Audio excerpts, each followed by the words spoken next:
यह एक विचित्र जार है जो बच्चों को निगल लेता है। माँ ने बेटी को कुकीज चुराने से मना करने के लिए साधारण दिखने वाले जार को जोकर की शक्ल दे दी और आगाह किया कि यदि उसने कुकीज खाई तो वह जीव उसे खा जाएगा। लड़की ने मुखौटे के पीछे सहमति जताई, लेकिन माँ के चले जाने के बाद उत्सुकता से उसने जार के पास जाकर ढक्कन खोल दिया और चुपके से एक कुकी ली और फटाफट खा गई। उसे क्या पता था कि माँ की चेतावनी जल्दी ही सच होने वाली थी। आधी रात में लड़की के कानों में अजनबी आवाजें पड़ी। उसने टेलीविजन की ओर देखा।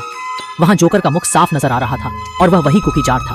भयभीत लड़की ने जल्दबाजी में अपनी माँ को खोजने के लिए ऊपर जाने का फैसला किया, परंतु माँ के कमरे में अंधेरा था। चारों ओर नजरें घुमाई, तभी सन्नाटे में एक तेज आवाज हुई। अब तक खाली दिख रहे बिस्तर पर एक गुलाबी गलीचा पड़ा था। उसने सोचा माँ शरारत कर रही है, पर जब गलीचा हटाया तो नीचे खाली जगह थी।